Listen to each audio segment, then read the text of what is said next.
Okay, hi everyone. Nice to meet you and thank you for joining us tonight. I'm just gonna have some slides playing, hopefully, behind me as I talk. But um, yeah, as Kevin said, I'm the Chief Curator and Director of Programs at Bemis Center, which is in Omaha, Nebraska.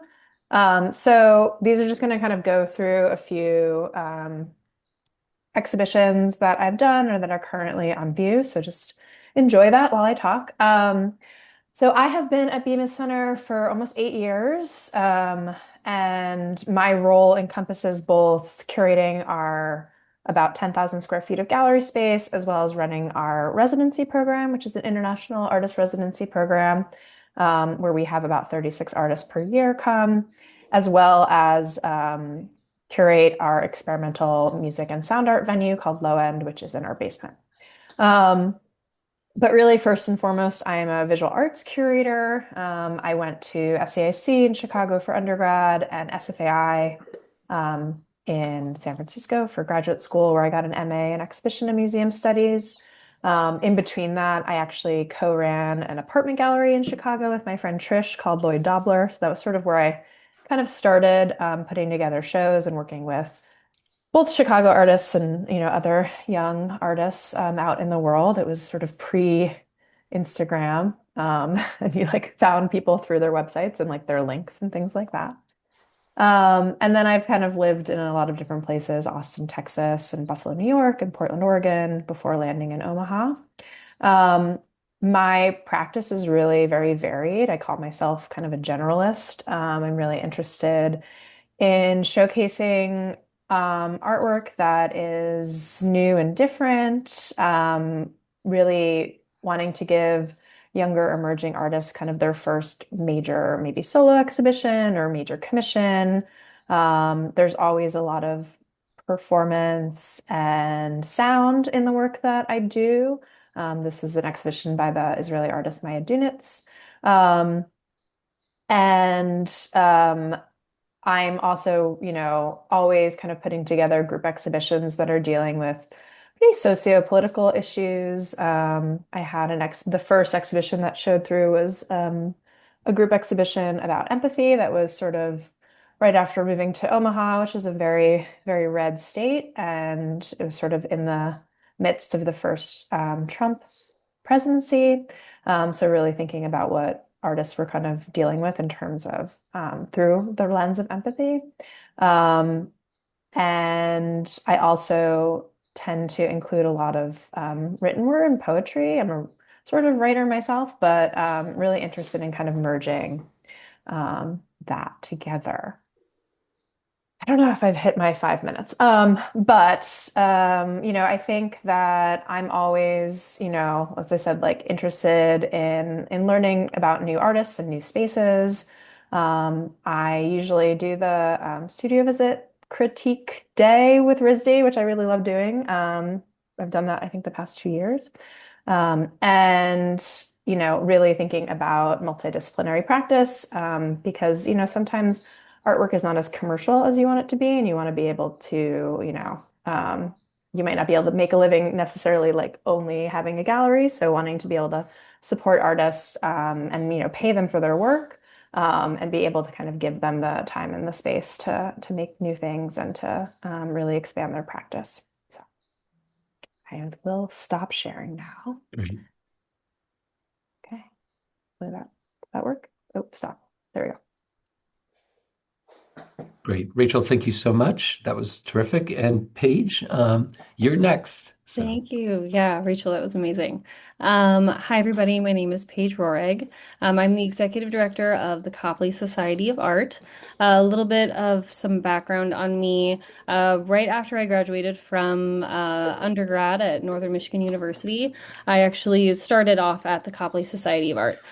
So I had just about every role you could have there over the course of 5 years. And then I transitioned into grad school and was granted a really amazing opportunity to be more involved with the Arts and Business Council and ended up working there full time for a couple of years. While I was there, I was also supporting Western Avenue Studios and Lofts in Lowell, which is a really amazing, affordable studio space. They have 50 lofts and 300 studios. All of that being said, I transitioned from the gallery model that the Copley Society had offered me and all the experience I got there, and was able to really dive into professional development, legal services for artists, what affordable studio spaces can really do, and just everything from mentorship to technical assistance. So I've been back at the Copley Society as of March of last year.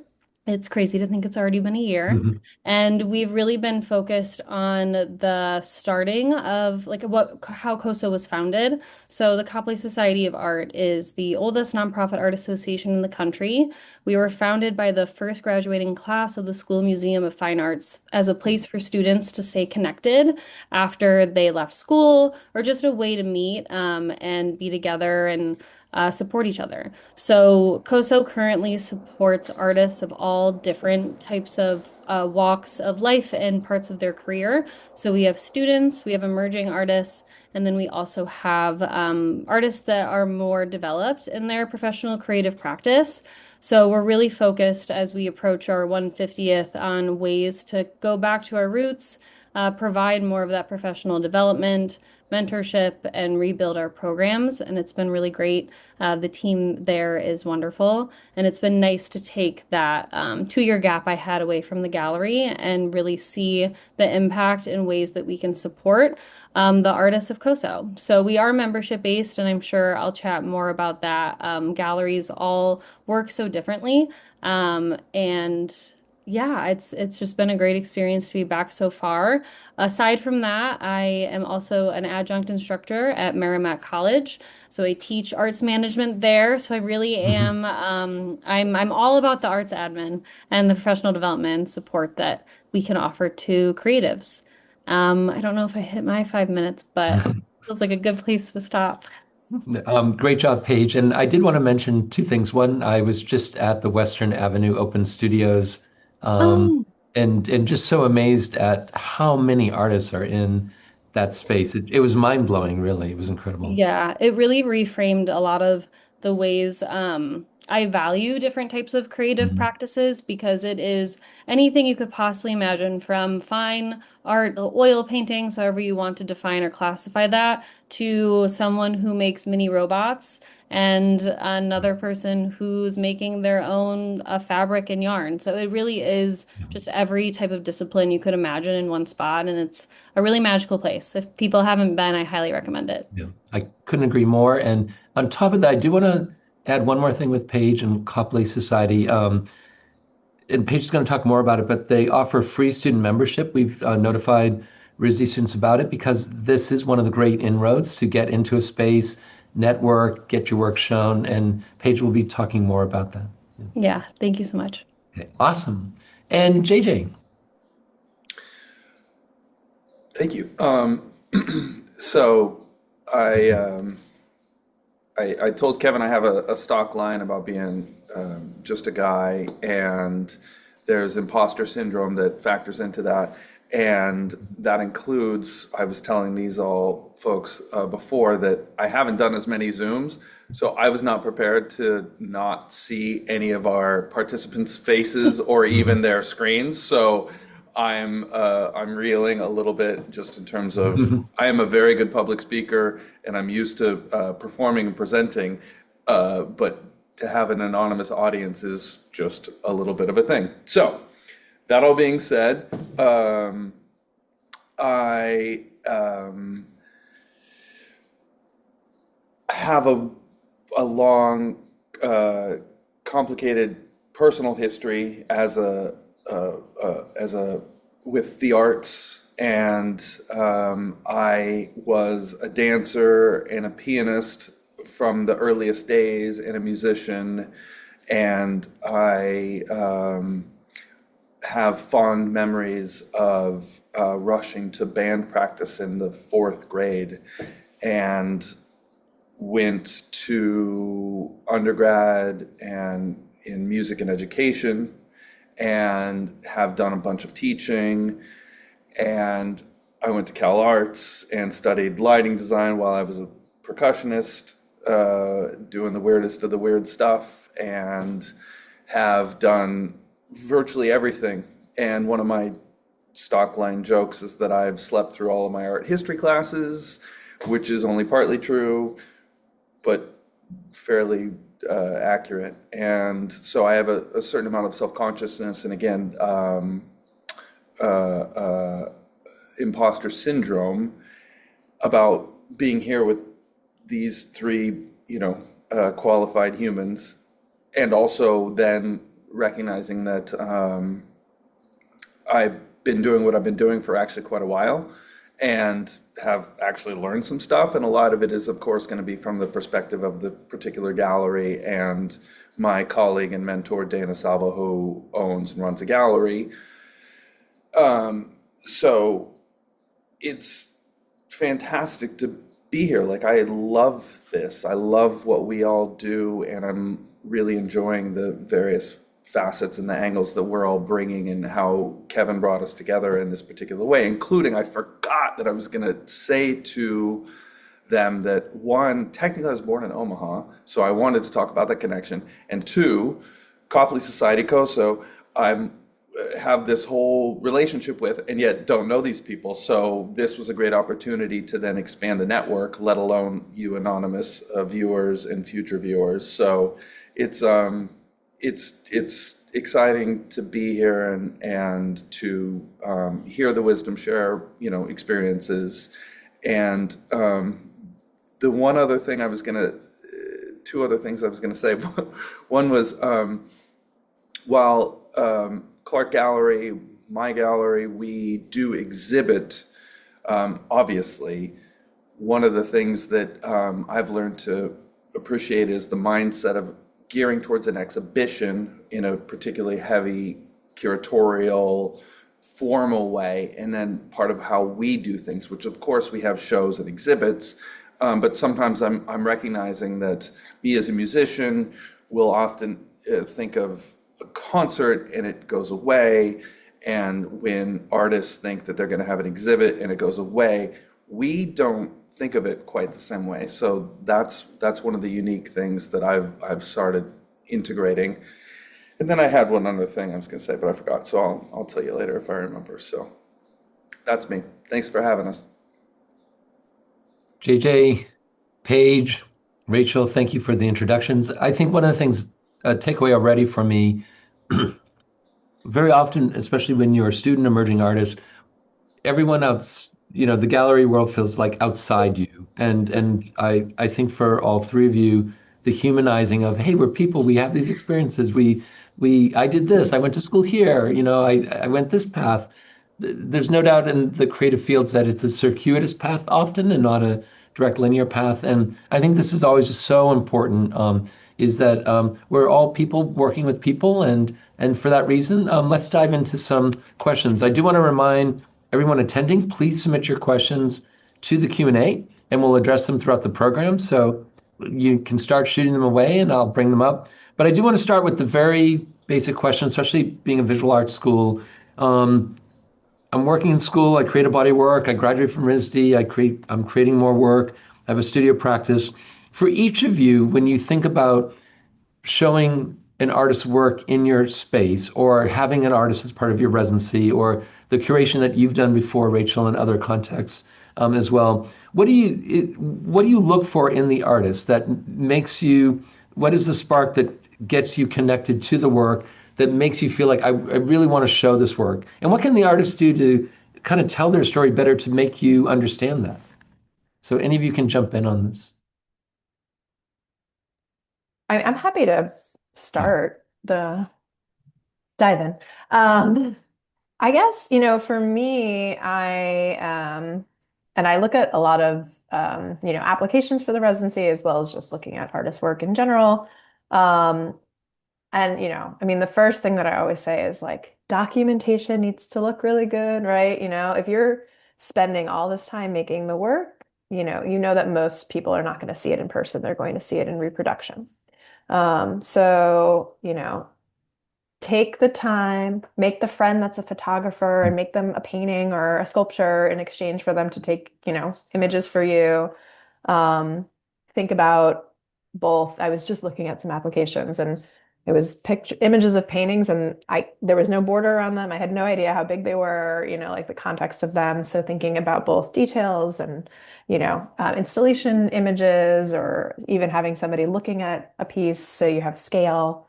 That's really helpful. I think that's always the first thing is like it grabs my attention, like, oh, that's really interesting. And I don't have to think about all the things that are missing. Right. So yeah, I would say that. And also I think, I know Instagram is like the thing, but having a nice website that at least has, a linear progression of your work is also Mhm. really important to have. Rachel, if I could jump in, do you think a website also kind of tells you that the person is taking it to the next level? Like I've invested in the website, I put the work there, and I'm serious about this too. Yeah, Yep. definitely. Okay. Um, so, and I Always. think they're pretty easy to make nowadays. So, Yep. yeah. Other thoughts from JJ and Paige about, what really sparks you when you meet with an artist and see their work and consider work to show in your spaces? So, Yeah, I can jump in. Rachel hit a lot of the points that I could think of as well. I think one thing that always stands out to me and that we'll talk a lot about in the membership committee, since COSO is membership based, we have a committee that reviews mhm. the applications. So I'm not necessarily the one reviewing them, but myself and the team, we support people through the process of putting their application together. And it can be a very specific process. But one piece of advice I have with that is really following the directions and making sure that you're hitting all of the notes that they're asking you to hit, like when was your work created? So documenting at least the year, the title, making sure that you're following if someone wants you to use italics, then maybe there's a reason, maybe not, but just making sure that Mhm. you're following those nuances. And then touching again on the quality of images. You have no idea how, especially if it's maybe a committee reviewing your work, it could be on a projector. There could be issues with the images blowing out a little bit. So just making sure that you always have quality images and like Rachel said, make friends with a photographer. But aside from that, I think one thing that really stands out to me is when artists have a consistent connection with what they're creating and that Mhm. value of relevancy in the art to who you are as a person and what really speaks to you, I think it comes out in people's creative practices in ways that you wouldn't really even consider if you have a connection, just a personal connection to what you're creating, what you're doing. And it really stands out. So. Yeah, that all really good points, but that last one really resonates, and it's really quite true. I think it makes those seeing the work hungry to want to know more, often Mhm. too. Yeah. JJ, your thoughts? Um, I appreciated Rachel mentioning Instagram and the website and that conversation because actually that's something that I've kind of wanted to talk about with other Hmm. professionals.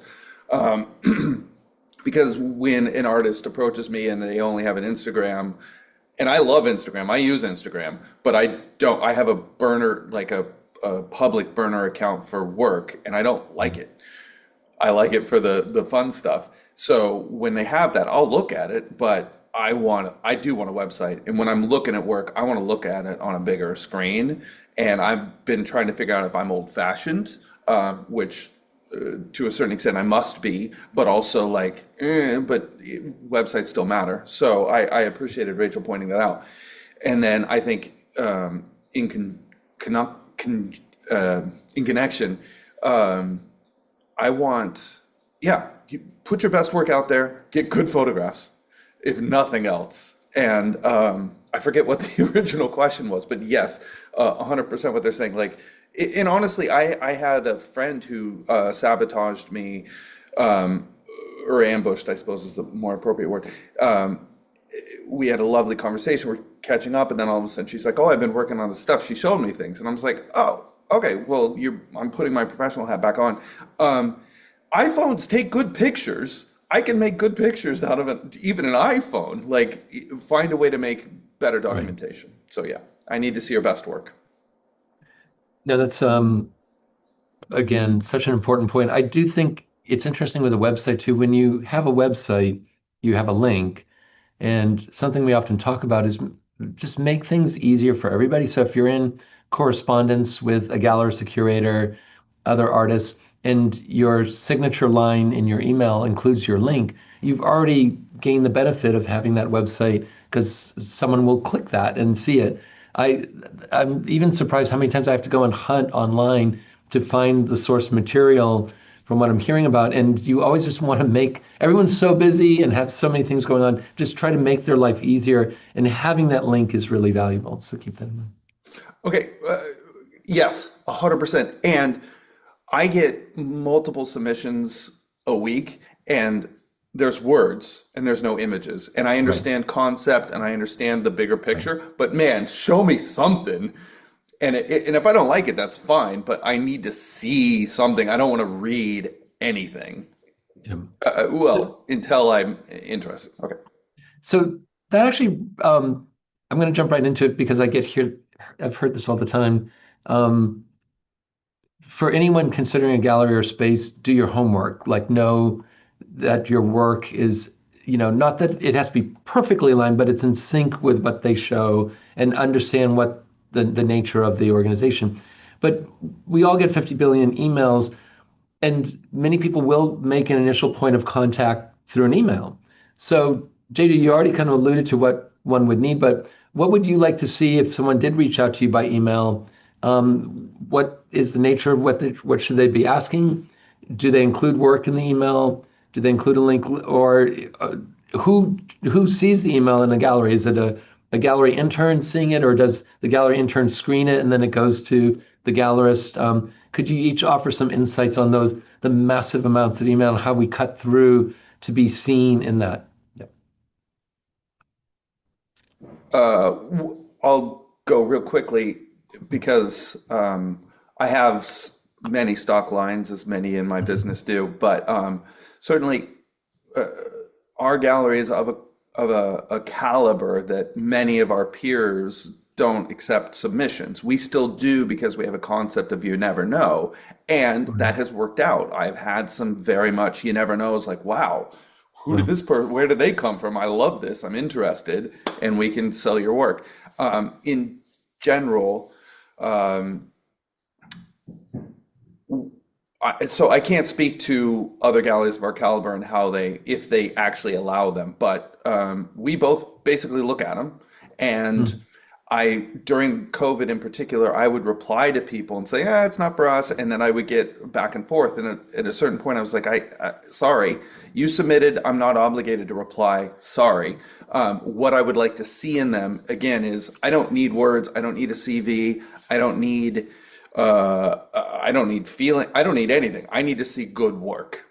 And if there's not one image, and I will still click on every link, and then make my quick assessment. I don't ignore a link unless I think it's phishing or something like that. But yeah, I will look through everything, but then I file it. I file it into they inquired, and then occasionally I will file it to I'm intrigued, and then the most that I'm intrigued to, I will reply to. And then, of course, because I have a colleague, check this one out, whatever, we'll talk about it, or I'll monitor, or I'll say, well, keep me on your list kind of thing. But I just it's a visual medium. I need to see something. Show me something. Don't show me words. Don't show me text. Show me your best work. And yes, ideally, maybe some formatting, something a little bit professional, a little sophisticated. I mean, Thank I you, think JJ. it's very true. I always say, lead with the work, follow Okay. with the speak, right? Hmm. Because it doesn't really matter how well you can talk about your work. If your work isn't hitting with the person that you're trying to make it hit with, then, maybe it's just not the right fit. Hmm. Um, but I think, yeah, and as JJ said, most galleries don't take submissions, but there are so many open calls, Hmm. um, both probably regionally wherever you are, and then also, nationally. Of course, some of them cost money, so it's kind of thinking about like, okay, I know I want to apply for a few things. I'm going to budget for it, versus things that are not that don't cost anything. So that's always something to think about, and you can write that money off of your taxes because it's part of your art practice. So, um, but I mean, with Bemis, we have an annual art auction that we do. And it's like it's the best party in Nebraska, if not Iowa also. So I'm just saying that. But we show over 300 works of art and it's a national open call. So, every year we have people. It's so funny. It looks like I have a mustache when the sun is not really working with me. I was going to say the It opposite. doesn't It's matter. I actually don't know where it's coming from. it's cool as actually hell right now. Is It's it cool? super cool. Okay, It sorry. looks Yeah, really it's cool. It was really bothering me too much. So No, now not it's a just no, you mustache at you, now all. you it's like have a headband. halos and stripes and everything. It's fabulous. So. Yeah. But anyway, so yes, we have an open call. And if you're accepted, you can get one or two works accepted into that. Mm. You can, if your work sells, it's 50% commission. So it's really great. We'll frame things for free, for you. And, thousands of people are going to see your artwork both online and then also in the galleries, because we do treat it as an exhibition that then concludes with a big, party in the last day. Um, but I definitely think, signing up for some good email lists that kind of like spit out open calls are always good, or obviously following the spaces that you're interested in and, seeing what they're doing, attending them when you can, if it's, local or not. And, also talking to the people that work there. You can always ask. It never hurts to ask, like, oh, can I have a 30-minute meeting with you to introduce you to my work? And somebody might reply and say, you know what, can you just send me a PDF? And it might end up being in the intrigued pile, right? Like that JJ said. So I think don't blindly send things if there's no open call, but you can either, email the info and say, I really want to get in touch with this person. Or, if their email's listed, like mine is on our website, you can easily find it. Yeah, send them a hi. I, admire your work and your institution or your gallery, and I'd love to share my portfolio with you or have a meeting or something. So I think that's sort of the way to do it. Yes. My Thank you. Paige. Yeah, just piggybacking off of Rachel again. I had a mentor tell me one time, and this always stuck with me in different ways. Your network is your net worth, and showing up to things is the most important thing you can do. Most art organizations, not all of them, but a decent amount of the creative sector is a nonprofit, which means that there's typically free events. Outside of that too, there's usually opening receptions. Showing up to those, especially to the galleries that you are interested in or want to learn more about representation, is huge. The chance you show up two or three times, someone who works there is going to remember you. I know the socializing concept and kind of showing up, even if you're showing up alone, like that can be hard. There are barriers. But something I tell my students is you could walk into an opening reception and it could feel so scary. And you could walk up to someone and say, my favorite utensil is a spork. And they could either say, that's so weird and walk away, or they could say, oh my gosh, I'm so happy that you want to talk to me about sporks. And that is totally a reflection of the person that you're talking to. And just kind of showing up with that level of, I don't know, like just bravery, because it is when you're first getting started. In terms of people approaching COSO, we are blessed to be, I see JJ laughing so hard, thank you. We're blessed to I'm be, desperate for someone to ask me about sporks. That's all. I mean, I think it's Brilliant. a I great love. topic. But yeah, COSO's is a membership-based organization. So typically, if we get an email or say we have someone approach myself or the gallery director at an opening and say, I'm really interested in showing here, we do have a membership model and we have committees that actually review those applications. So we can send a link and they're all self-determined levels. So you can either apply as a student membership, which Kevin had mentioned is a free membership option at COSO. We have our emerging artist tier and then professional artist member tier. And again, those are all self-defined. So we walk people through the applications. It's really ingrained into part of what we do. And one thing I also like to say is if you approach a gallery and they aren't super responsive, take that also as a message of what type of care do you want to receive from an institution that you're going to be giving your time and energy to. Don't take it as a rejection, take it as a sign and say, okay, well, what's next? Because there are so many art organizations out there. And yeah, everyone's mission is different. Um, so many great points from all of you, and we're logging in a lot of great quotes tonight as well. I did want there was a follow-up question for Rachel from one of our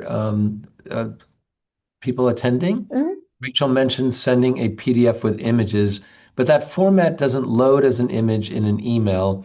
And an email with attachments that load directly can be dicey to receive from the spam lens. So, how best to include images in your inquiry email is the question. I guess I would say I mean, unlike JJ, I would say maybe send like the intro email first, like, can I send this to you? And then once, if they say yes, or, they say, I can't meet with you, but please send me a PDF, then I think maybe you could even just send it as like a Dropbox link or something. If they've asked for it that way, then I don't think it's, matters. You could always have at least like some sort of little image in your signature line with a link to your website, in that first email, because that's how I would probably be like, oh, okay, let me like look at this real quick Right. as I have, 2 minutes. And then I could say yes or no, like, sure. The other thing I would say is if, the same, exactly what Paige was saying about your network being your net worth. Yeah. If say you wanted to meet me, but you don't know me and you don't want to send that like completely like, hi, I'm so and so. Can I send this to you? Do you know anyone that knows me? So that you can ask that person to do like an e-introduction. Because that, I am more likely to open an email from somebody that's like a colleague or a friend or something like that. Like today, my former coworker texted me and she said, do you know anyone that's done the Hermitage like artist residency? Right. Um, and I was like, oh, or she's like, do you know anything about it? It's like a little bit. But my friend Allison did that. So I, immediately connected them and, asked Allison, hey, can I connect you with this person? Mhm. And she said yes. And that was, done. So, now they're having their conversation and that has, worked. So something like that, I think always is great if you can make that happen. Yeah. In the realm, oh, JJ, go. Yeah. Well, I just wanted to say yes. The emails that I get that are like, oh, here's an artist that's important to you. They recommended I reach out to you. So the networking thing is very important. I was going to say something potentially controversial with the rest of you, which was like, um, and I'll attribute it and or blame Dana Salvo, my colleague, the owner, Guggenheim Fellow, legend in certain circles. He actually advocates for some of our artists to be pests, and I don't love it, but it does work sometimes where um, there's persistence, and obviously there's a fine line. So I'm not saying go being annoying, but I am saying persistence if you think you're a fit. I and again, if you're just following up, you're showing some hustle. You don't know if you've done your homework and it makes sense versus just it sucks and it's not worth your time. But if you have a little bit of a sense, there can be something to be said about persistence. And also, I don't need anybody. If I'm getting a cold email, but if I see something cool, it doesn't matter. I ignore the words. I see the stuff. Mm. So, I see a lot of stuff every day, and if I see something cool, I'll look. And if it's not cool, I'll file it away. So, I, I think along those lines too, as Paige said, and this is so important. Each of you out there, you all have different personalities, you have different goals, and you're often, as I noted earlier, trying to align your interest and your work, of course, with these spaces. So each of you will have a different approach. The one thing that does come up a lot, also from a career center point of view for internships, jobs, and everything, is, for a lot of artists, like, I just want to do my work. Just let me do my work. I don't want to do this other stuff. I don't want to network. But I always just say, in the zone when you're really trying to get opportunities, you sometimes have to turn your volume up and recognize that it's necessary, I don't use the word pass, but to turn the volume up, get yourself out there, and just understand that if you get these opportunities, you can turn your volume back down and do your work and be appreciated for your work too. So I mentioned that a lot because I think, for so many people, it is like, I went into the arts because I just want to make the work. I don't want to do this other stuff. But often, especially starting out, you have to do the other stuff as well. So just to say. I did want to note also, in getting back to images and getting in front of people and emails and all this contact, there was a time when a postcard from, the gallery, a gallery show. Now we know postcards cost money. They're actually cheaper now than they were when I was a student, which is ironic. But do you get postcards? Do you pay attention to postcards? I know when I get a postcard at home, even now, it's like so unusual. I'll be like, oh, this opening, I'm going to go to it, even though, because it cut through all the emails and all the social media. What do you think about the value of that? I mean, I love Yes. getting mail, like Okay. real snail mail. Okay. There's an artist, Tim Yude, who does these retypings of novels, and he always sends a typed postcard that's like editioned when he has a new one coming out, which is really lovely, or performance happening. So, you know, and it Yeah. sticks with you. Like I have a few Right. of them literally stuck to my bulletin board. So Right. So it can work. can work. Yeah.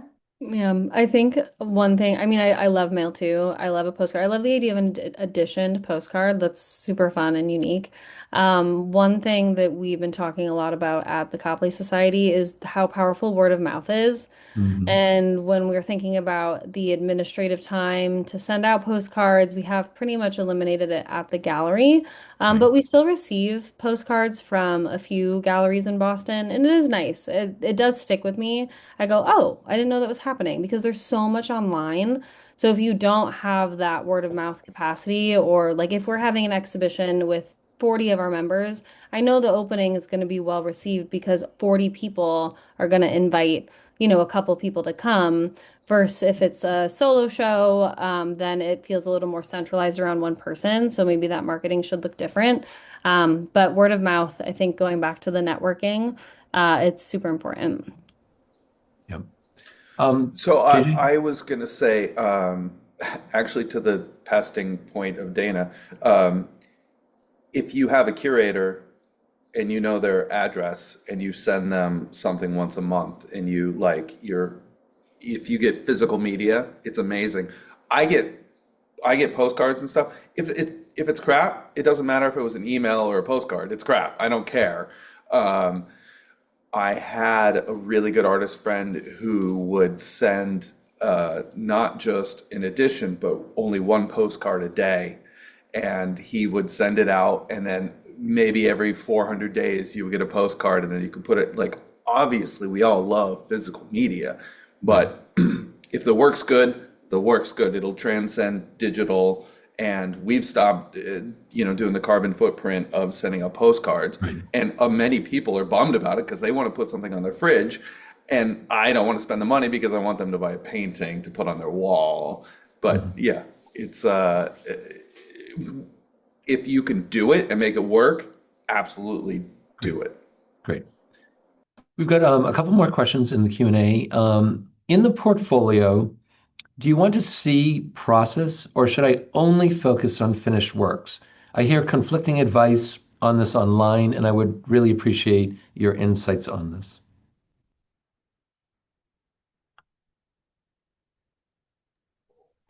Um, I think it depends, to be honest. Um, I think finished work is ideal, but if it's a piece that the process is super important to it, Mhm. then I think having maybe some sort of documentation of that alongside the final work is good. But yeah, I think that's really dependent on what the work is, to be Yeah. honest. Okay. Actually, kind of related. When applying for an artist residency, for example, it requires me to upload 15 images. Can I use 3 or 4 images to showcase the process of one of the projects, or should each image represent the final product of the work? Kind I, of this. I think in that situation, um, it's good to either show the process or show multiple views of the work. Mhm. I'd rather see three really strong like pieces or sort of series than, 10 things that don't seem to be related to each other. So yeah, I think in that situation, I've definitely told people include installation image and a detail, or yeah, if it's obviously, if it's like a performance or something, new media, you have to have a clip of the work. But if it's an Mhm. installation within that, then show the installation. So I think grouping a couple pieces or images from a certain work or body of work together is good. Yeah. Now I'm going to reverse engineer. Oh, JJ, you had a thought? Oh, well, I thought Paige was going to say something, so I was Oh, waiting for her turn. No, I mean, I again agree with Rachel. I think also too, it goes back to the point of always make sure that you are applying for something where there's a level of care where people can support that application too if you have questions. But specific to residencies, part of it is supporting your process and your creative growth. So including pictures of what the process looks like, I think that's super important. right. So, from the commercial side gallery, in Mhm. my perspective, um, 3 or 4 pieces is not even going to come close for me to understand what you're about, unless it's like a home run. But even then, a home run, I'm going to need to see I'm going to need to see more work, and I don't care about process. Like maybe, um, but including because I do have conversations with young artists, RISD artists, all sorts of folks all the time, including people who just come out of the woodwork and then corner me in an art fair or in the gallery. If I go to if I'm like, okay, fine, let's go there. Let's go to your website. I want to bang through. I want to like click, click, click, click, click, click, click, click, because I've got a good eye. I can go quick, and I want to see a body of work. And then I can know, okay, here's your world, here's your view, this is what it's all about. And if I can't do that, then what are we even doing here? So I have very strong opinions about the websites, including like, yes, let me look quick, scan, scan, scan. Okay, I got it. Now I can go back, I can go slow, we can talk about it. But yeah, I need like, no, 3, 4 images and process, then you're not ready for us. So, It is interesting, and it does, and it always varies on the space and such.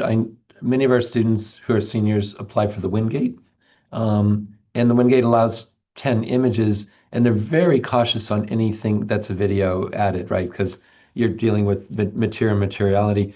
We've had several artists whose work involves process. They're limited to 10 images, and they've included very short clip videos. And they got the Wingate because the video maybe to your point, JJ, the video was more contextual and showing more of the process than a few singular images. But it was interesting because often the attitude is don't submit any video. And here the video actually was necessary to explain the piece to get the Wingate, which was great. So again, you got to really look at the not only the space, but the objective and the rules as said before and follow them really closely. Okay. Um, so I'm going to say I'm going to reverse engineer. We've been talking about people approaching you, whether it's email, et cetera, networking. Now you are putting a show on, you have a theme show, and you want to find people. You want to find artists for the show. Where do you go? Where do you look? And I know probably one of the givens is recommendations from friends and others, for the show, back to networking. But where do you go? Where do you look? How do you look to find artists for a theme show if you've done this in a group show? I'm gonna answer in a roundabout way because at the Copley Society we have applications, so our members approach us to propose shows. But in terms of approaching artists and encouraging people to apply, which is a little nerve-wracking because I don't have a say, the committee is the one who decides. So I'll say, please apply, and then I'll be like, fingers crossed. But one thing that I've noticed is since being back at the Copley Society of Art, I'm often tapping into my network and the people that I've met through my past experiences at Western Ave and at the Arts and Business Council and other connections that I've made. And there's so much value for me in those personal connections. And then obviously going back to what's the message of their work? What's the relevancy? Is it speaking to me as a person? So it feels like I can have more of a personal approach because I don't have the actual, authority to say, okay, great, now you're a member and now you get a show. So just providing maybe a different viewpoint as to someone who we don't really operate in, like we hold on to our artists is what I like to say. So they're not one of opportunities, which are still amazing, but just offering a different perspective. Yep. I think very similar to Paige is kind of how, I've worked curating, big thematic group exhibitions. It's obviously you're starting to see that. It's like coalescing in your head. Like I saw this artist, I know this artist, and so kind of putting that list together and then yeah, reaching out to those artists as well as your friends and colleagues and people that you think might also be in the know about, I did a big exhibition about climate change and specifically water last year from the Great Lakes to the Great Plains. And so, it was reaching out to different colleagues in in like the sort of major cities, being like, hey, is anyone making work like this? And I would give like two examples, that were all very different. So, and or just by reading and, I don't know, I have to say that to my phone and then all of a sudden, my algorithm will just be climate change and water anyway. So, right. And you'll there's keep that. getting more and more and more of it. And Yeah. But I travel a lot for work. And so when I'm, in a city, whether it's specifically to visit an artist or see a show, I try to do as much as I possibly can in that like 24 to 48 hours that I'm there. So that's also going, to smaller spaces, different galleries and different arts organizations that I hadn't been to before, that kind of thing. Yep. And JJ? So I have nothing to contribute really of substance, except that this is something that I think about frequently with my institutional, very professional, not imposter syndromed friends and colleagues, including, so we put Lincoln on our, when we go to art fairs, and we could say Boston, even though we're not in Boston. And part of the reason we do it is because people are like Lincoln, Nebraska, and we engage. And so in that engagement, I've learned that Omaha actually has a pretty good art scene, including now I want to come and visit Rachel and learn more about what she does, because it's the one thing that I don't really do, is that try and do group exhibitions, and I think about it and I want to, but the people that do it are fascinating to me. So that was my playful anecdote.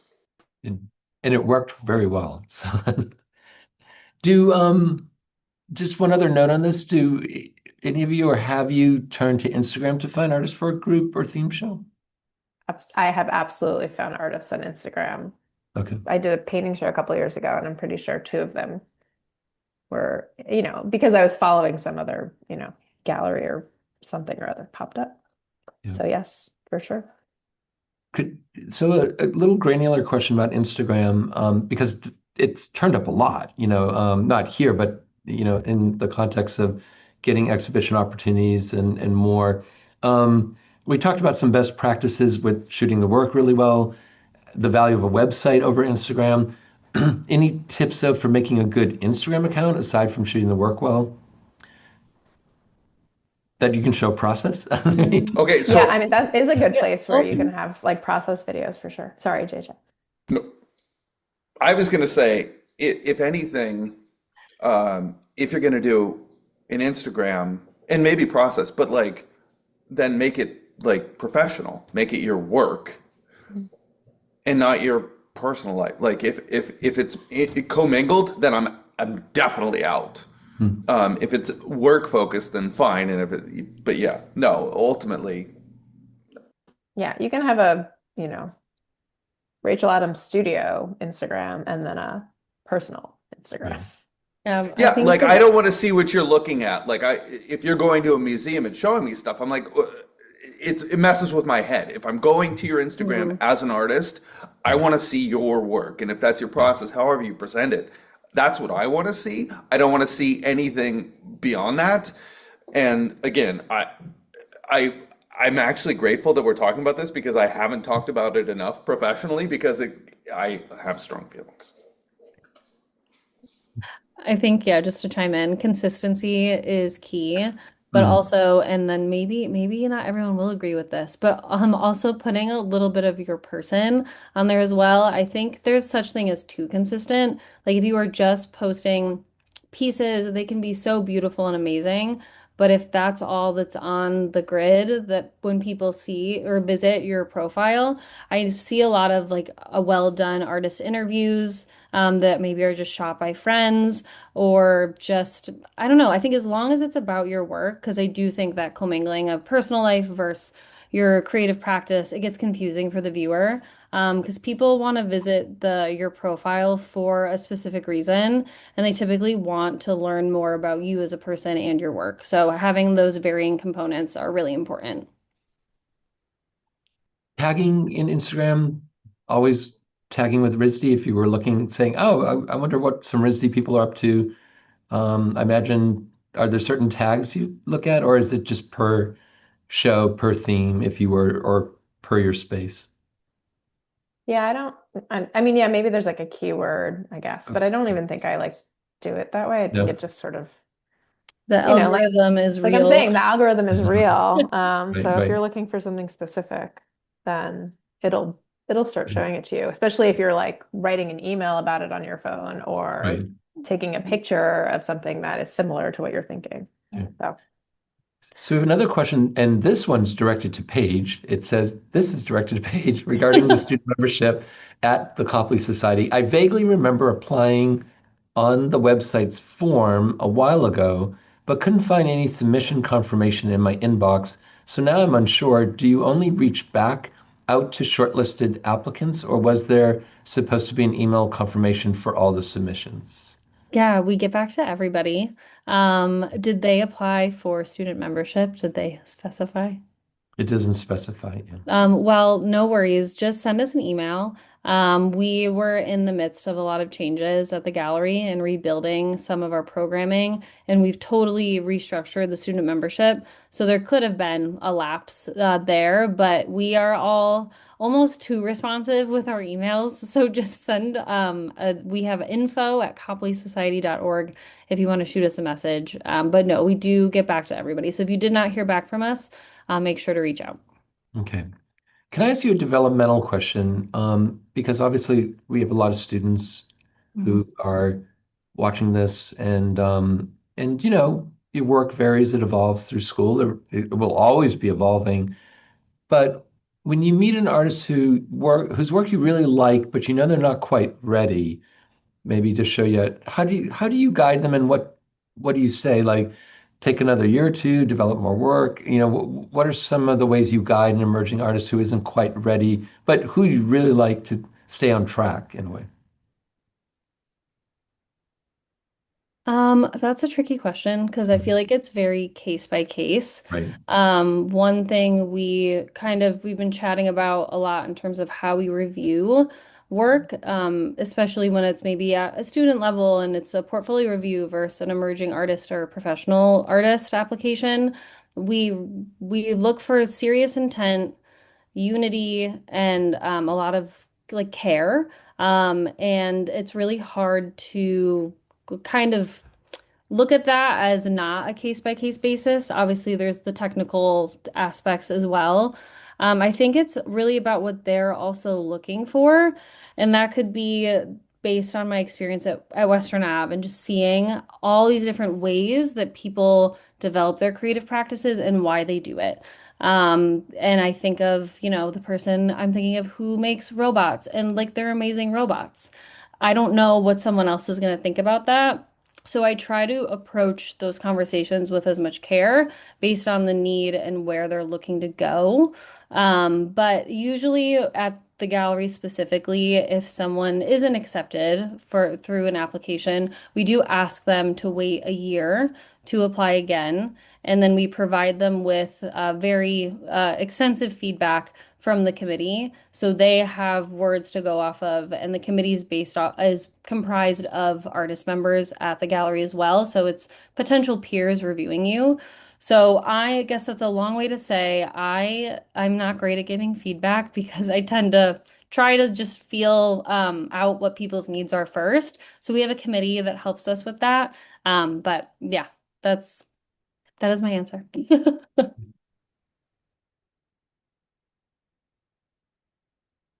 Well, I was hoping Rachel had a take, but I'll sneak in. It's one of my favorite things. Um, so to the narrative of I get a cold email and I'm intrigued. And if, and I love to do studio visits. And again, I want to visit Rachel and we can talk shop further. But given what I do, so I get, if someone was willing to bring work, and I'm like, I'm intrigued. I need to see it in person. You've gotten that far, and then they bring it in, and even if that's not exactly the case, but then okay, so my job is interpersonal. It's just people. It's just talking and figuring it out. So if it's different if I'm trying to sell versus, an artist, but I am trying to figure out, okay, I like it. Okay, tell me more, sell me on it, or maybe, yeah, you need to cook a little bit more. Maybe there's a little bit more. And again, just from my perspective, go find your audience, go find your gallery. Great. Godspeed. I love it for you. Make art. But if they're really trying to do it, and so then gets into the nuance of how do they take my feedback? Because this is the thing about contemporary art. You're alive, and yes, there's the audience, and whatever your goals are, whatever your audience is, the museums, all the famous stuff, or just selling some work, or you have to make what you have to make. But for me, it's like, okay, so are you going to take my feedback? Are you going to roll with that a little bit? Okay, all right, all right. Okay, you are. Well, here's one dude's tips. And if you want to run with it, come back to me. And that actually happens a lot with our artists. That some who never do a commission, some that will absolutely do a commission, some will be like, here's the work in progress. Do you want to have feedback? I will. So to me, that is the sweet spot of like, okay, all right, I like your work and you're jiving with me. You're gonna go someplace. All right, now we're cooking. Now we might really be onto something. So I'm even tingly thinking about it. So I love this stuff. that was a Anyway, good sorry. I question hope for that Jade. answered the Yeah. Yeah, question. no, it was, I was just going to say that, of course, on like one-on-one feedback during a studio visit in that kind yeah. of situation I also agree. I love doing that and being able to recommend things. For our residency, if you apply, you can check a button that says, I would like to get feedback on this application. Mm, And depending on if you make it to the first or second round, the first round, you're just going to get the scores of the panelists. mm, We don't have the capability to like, have them write, comments and things like that, but at least right. you'll kind of get an idea. Um, the second round, you do get, there's panelists that meet in person. And so they are talking through, that top 40, 50 applications. And my residency manager is, taking notes and sharing that with somebody if they said that they want feedback. And honestly, last year, I think, or yeah, for residents this year, we started offering that a couple of years ago. And we had people already that had gotten in based on Mm, the feedback that they were given, in that mm. last panel session. So it works.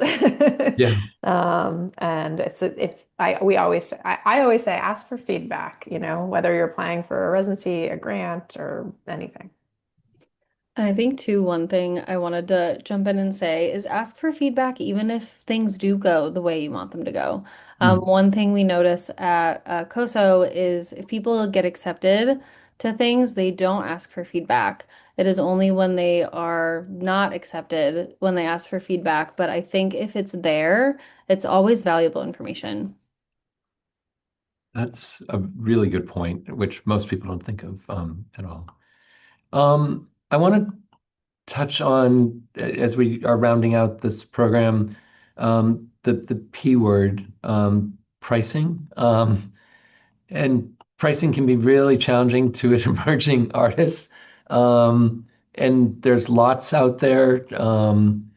And I hope to gain your perspective, not, with an exactitude of exactly what you should price, but guidance on how to work with the gallerist, to work with the curator, work with an organization when you're told to put a price on the piece and how you work with these artists. So, JJ, I feel like you have to answer this more than Uh, Paige or myself. I I honestly tell people I don't sell artwork, so I have no idea how to yeah price good one, yeah Rachel. yeah. I had a feeling you were going to do that, which is a good feeling. So what I would say is I talk a lot about it, and there's any number of threads that I've thrown out there, planes that I haven't landed, but one of them was my entire background until this experience was nonprofits, right? So there are times when I'm like, I am so pissed that I have to sell, that it costs money. But I've also been at this so long that I'm so pissed sometimes that these rich people don't spend the money.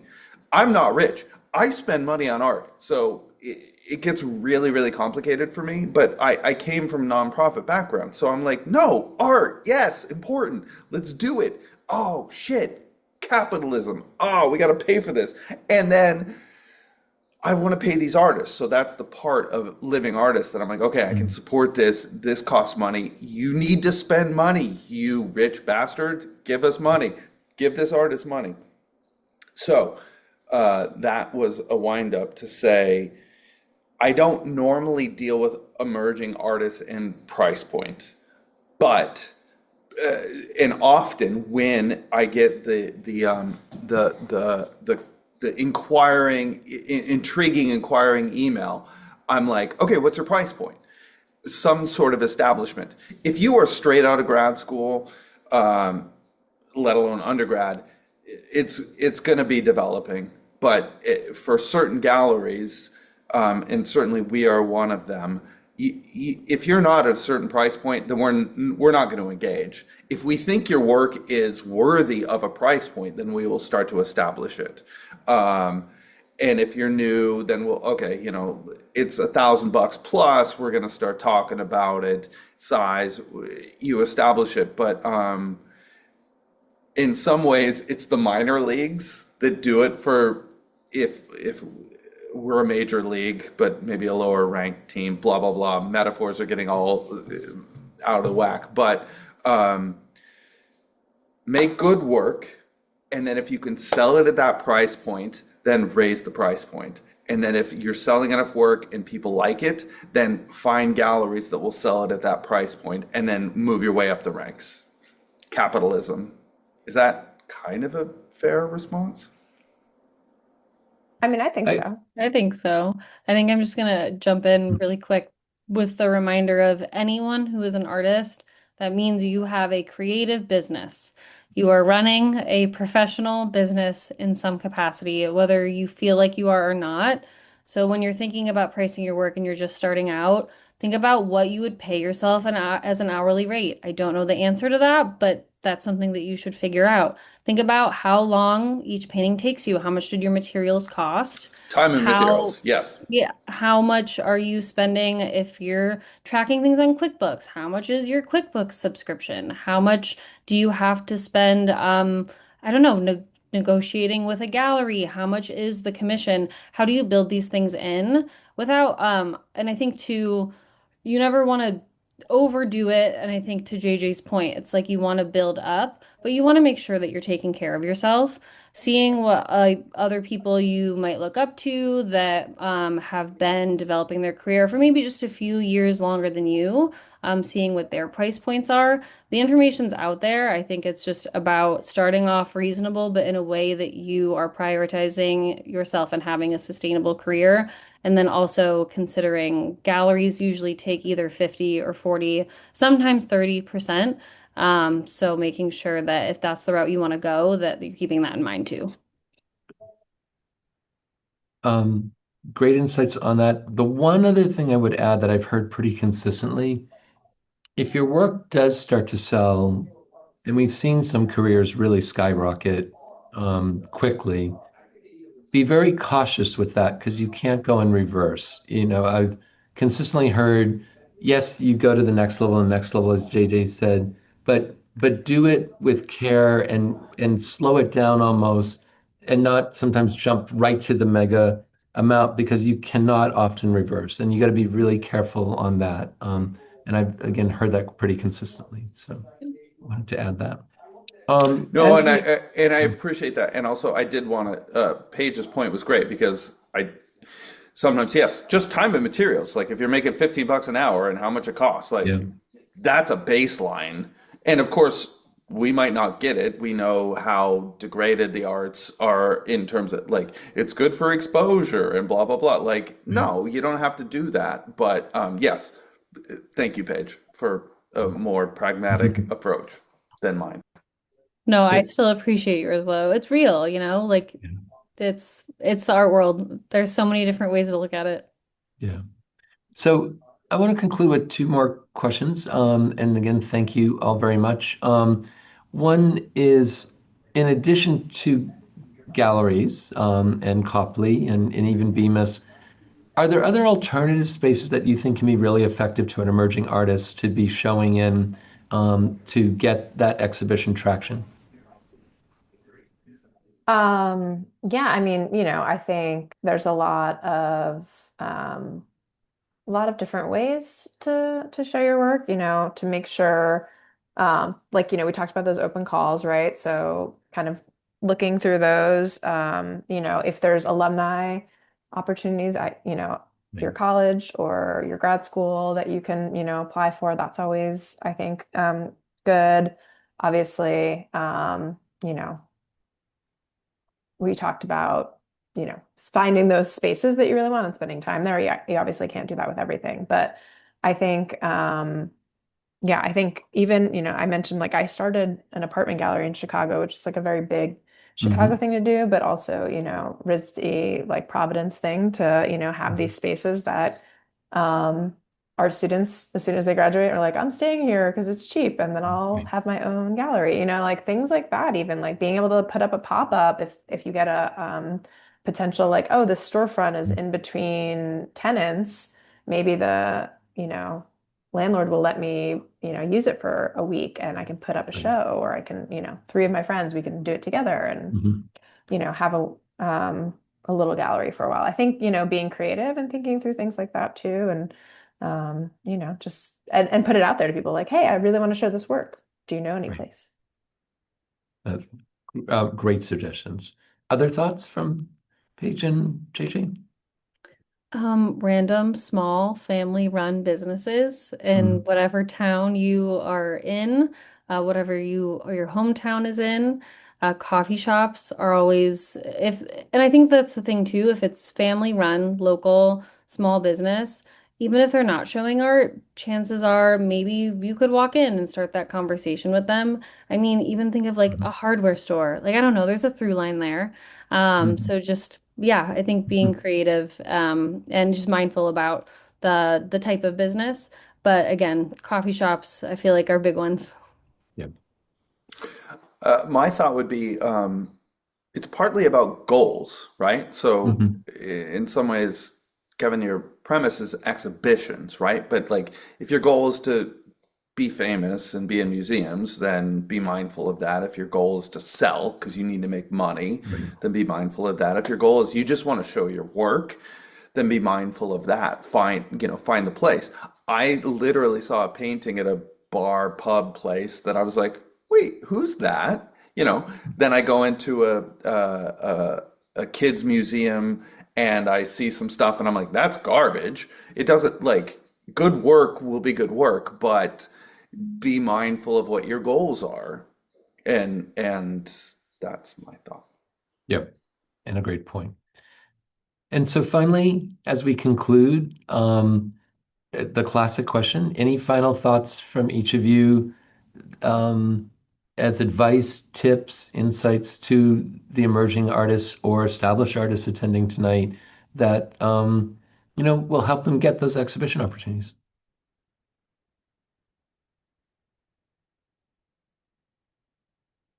We covered a lot.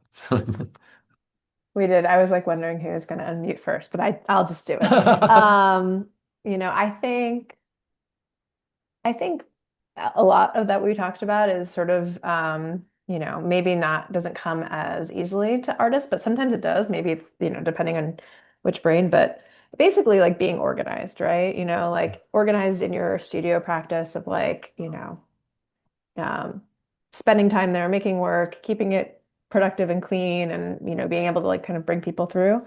And then sort of the being the artist admin, right? And setting aside time, whether that's weekly, biweekly, monthly, to do the things like, okay, these applications are due, this my rent is due, like, whatever, like all of that sort of administrative work. It's just like life admin, like Right. um, I think so. It's sort of like trying to be as organized as possible. And I think you do have to use, sort of two sides of your brain. And I think kind of keeping track of that is also important because that's, okay, like I'm spending 20 hours in my studio and two of those, are my admin hours. And that's Right. like pretty good, you know. So I guess one thing that I could think of is stay curious about other people. That's how Mhm. you keep learning. Done is also better than perfect. So if you really want to submit to an open call or submit to a gallery in some capacity, just try, do it. That might be me projecting a little bit because it's so easy to want to wait till everything feels like just right. But yeah, I guess just go for it. And the more places that you engage with, the more you'll realize capacity and level of care from those entities and institutions. And it's all a learning experience. So don't be scared. Yeah. Well, awesome advice from both of you. And then JJ. Sorry. So two thoughts. Uh, make good work. And obviously that's easier than it sounds, but like make good work, but also know what else is out there, including even what you don't know that you've been influenced by. Like I'm the guy who slept through art history classes and I know, oh, that's derivative. So do your homework and know what's out there and then just make good shit.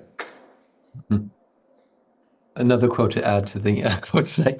Um, uh, thank you, thank you, thank you, Rachel, Paige, and JJ, for all the different perspectives, the wonderful perspectives that you afforded tonight. For the audience that attended, and for those who will listen to this recording, every little bit of information you take in, it's going to help you make decisions. It's going to help you process. It's going to help you be organized and help you find opportunities. So it's so important to do this, and you each need to find your path, your goals, as we've heard. But I think there were, again, so many fabulous insights tonight. Thank you again. Thank you for attending. For the students, attend more programs too, to help you have these building blocks. And again, I can't say enough gratitude to JJ, Paige, and Rachel. Thank you for giving and sharing your time tonight and your insights. So thank thank you, everyone. you. Thank you for having us.